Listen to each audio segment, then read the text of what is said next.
Hi everybody, welcome to another Live with Chaudhry here at SLAS 2023 in San Diego. It's the last day of the exhibition and I'm delighted to be joined by Vicki, who is CEO of SLAS, to give me an update on how the show's gone this week and maybe actually compare it a bit to 2022 when it was last in San Diego. So Vicki, first of all, it's lovely to see you. How are you?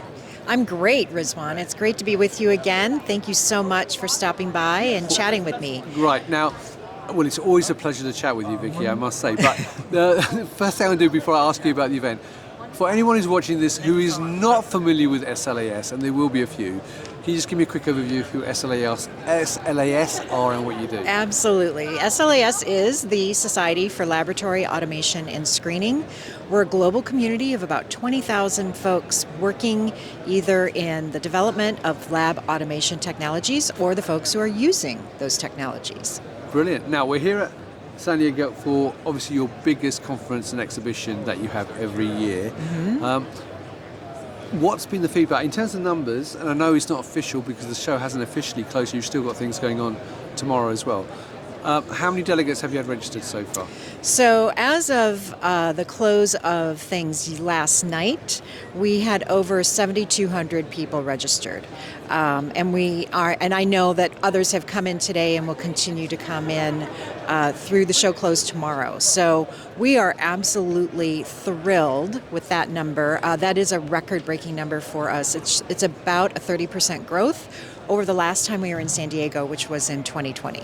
And I must point out that was actually pre-COVID when we talked 2020. That was pre-COVID, yeah. Because that was January 2020, I remember, as I was here. Yeah. So, well, that's fantastic news. Why do you think the numbers have grown? Because if you're comparing it to an event which was pre-COVID, so there was no reason for people not to attend in San Diego at that point, why do you think the numbers have jumped up so much? You know, laboratory automation was really on a growth trajectory in 2020. And COVID and the pandemic just accelerated it. When you're talking about situations where you had 40 people in a lab and now all of a sudden they could only have 4 in a lab at a time, that forces your automation processes pretty quickly. And so now that those life science labs and drug discovery labs have been using that automation equipment, they're really seeing that this can provide so much more in the way of efficiencies and drug development. So they're looking into all the automation options at this point.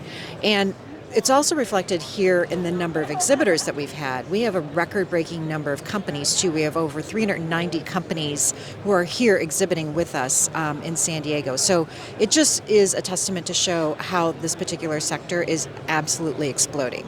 Fantastic. Now, I have actually, and I have to say sadly, well not sadly, but this show's been so big and so busy, I've just been on the show floor every day. I've not even had a chance to look upstairs.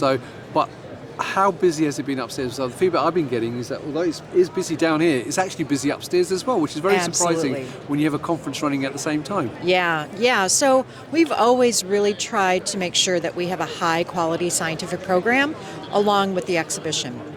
And that is exactly what we've seen here in San Diego. Again, we had over 140 podium talks are being given over the course of these 3 days. We also have some really great exhibitor tutorials, and those truly are like attending a scientific session. You know, you get that chance to really hear into the deep technology of companies' products and services and some of the science that they do just by talking to their customers. So it has been really busy upstairs in those scientific sessions, and whenever those folks get a break, they come right back down here to check out all the equipment.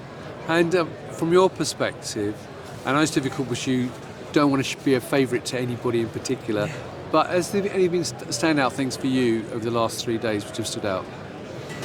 A standout, oh gosh, I think just really the buzz of everything that's been going on, both here in the exhibit hall as well as in those scientific sessions. There are so many new companies here with us with some really interesting and new technologies, which we're also seeing reflected in a lot of those scientific talks that are being given. Anything data science is really very much a very hot topic right now, a big growing topic, and so that's one of those spaces that I would say has seen some really big interest. Fantastic. And I know you announced the winners of the Product Awards and your Ignite Award Yes, yesterday, did you not? we did. So for people not familiar with those two awards, so what are they? Sure. The SLAS Ignite Award is given to one of the participants in Innovation Avenue. And Innovation Avenue is a dedicated space here on the exhibit floor for startup companies. This is SLAS's investment in the startup community in this space. And so companies have to apply to be part of Innovation Avenue. And if they're accepted, we provide them with booth space. We also cover their conference registration, their air travel, and their housing so that they can be part of this event. And then they can compete for that Ignite Award, which is the best company in Innovation Avenue. New Product Award is an opportunity for any company here to enter a new product that they have launched or are about to launch and compete for one of 3 New Product Awards. Brilliant. Well, I have got the press releases. I don't expect you to know who the winners are off the top of your head. I will find who they are and put them in the post for you. I'm not going to put you on the spot. Thank you. I do appreciate that. Now, this is the last day of the exhibition, but it's not officially the end of the conference, is it? No, it is not. So what can people expect for the last day tomorrow? Tomorrow, we will continue to have those scientific sessions as well as a closing keynote.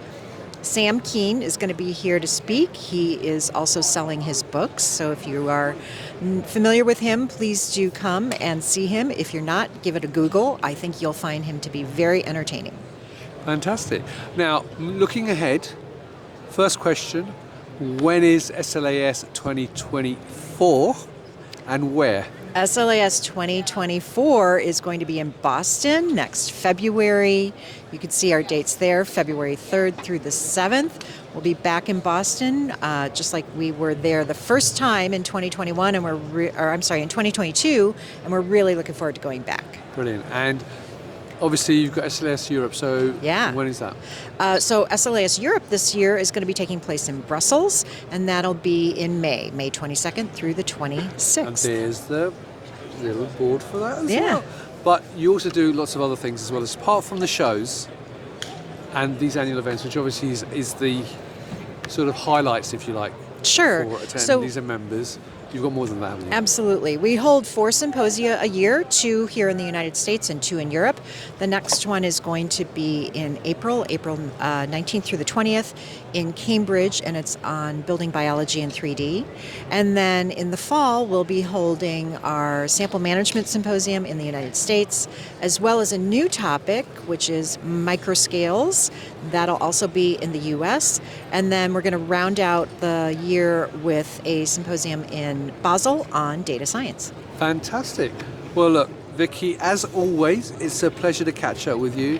I have to say, didn't enjoy the travelling getting here, but I've loved the show for the last 2.5 days that I've been here. It's been a great show. Lots of interesting conversations. And by the way, I'll put a plug in for myself. If you haven't seen any of my interviews, I've managed to interview quite a few of the exhibitors, and just check out their technologies on my Live with Children interviews. Sorry, I had to say that. But Vicki, I appreciate you giving me the opportunity to be here. I've really enjoyed it, and I wish you lots of success with the rest of the event. And congratulations on putting on such a great event as well. Thank you so much, Rizwan. Thank you for making the long trip here. I know it is a long one for you and for anybody else coming from Europe. And we'll see you in Brussels. And there you go, viewers. If you would like to know about the other events that we just talked about, or about SLS in general, check out the link which will be above the video to find out more. And until next time, as always, stay well and stay safe. Bye-bye. Bye-bye.